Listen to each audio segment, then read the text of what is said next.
Depuis qu'il est arrivé au pouvoir, on estime que le peuple congolais a perdu des milliards d'euros sur ses ressources naturelles, puisque Kabila a vendu des concessions minières largement en dessous du prix du marché.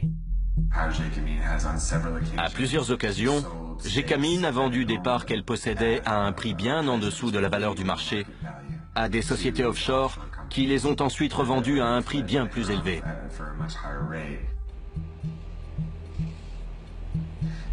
L'un des marchés les plus douteux qui est passé Gécamine est celui du projet SMKK sur le cuivre et le cobalt, dont 50% appartient à la société minière kazakh appelée ENRC.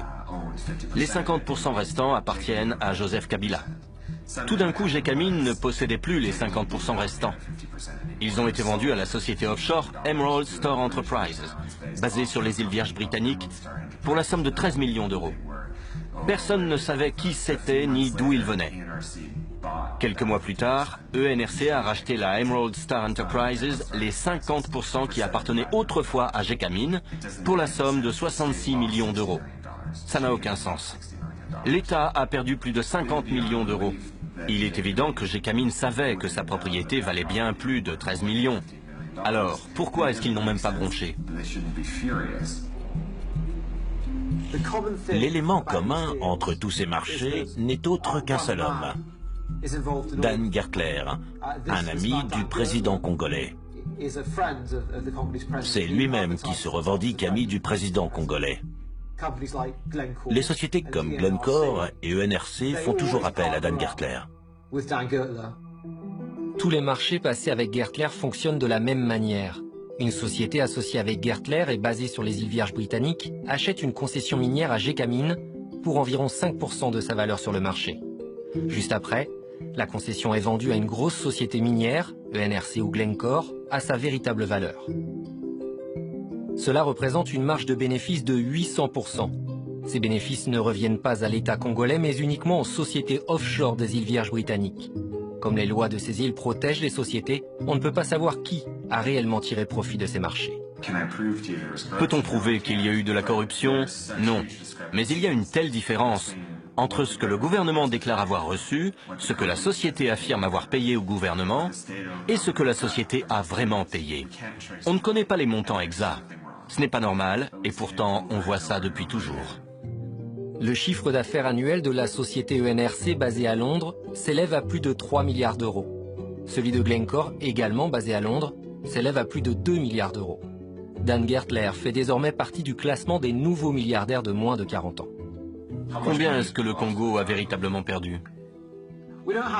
Nous n'avons pas toutes les données, mais en analysant simplement 5 marchés de ce type qui ont été passés, on estime que le Congo a perdu au moins 1,2 milliard d'euros, uniquement sur ces 5 marchés-là.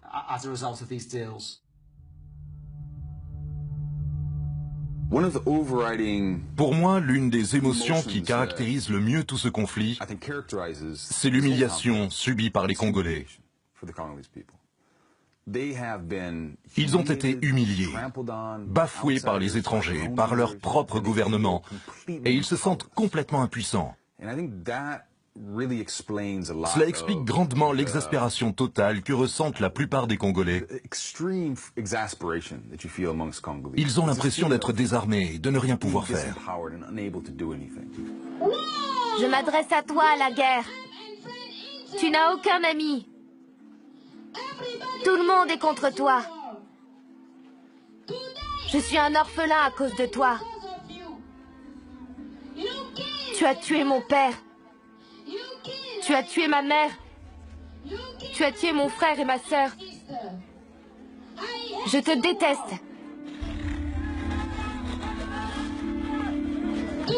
Aujourd'hui, je suis un réfugié à cause de toi. Tu m'as chassé de ma maison. Tu l'as complètement brûlée. On a dû fuir à cause de tous les coups de feu. Ça fait 1 mois et demi qu'on est ici. On meurt tous de faim. Il n'y a aucun espoir ici. J'ai le cœur meurtri. Il n'y a pas de quoi être fier. Mais tu n'as pas gagné.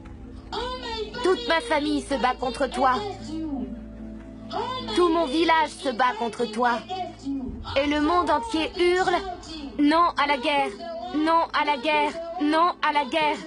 Je m'appelle Samuel.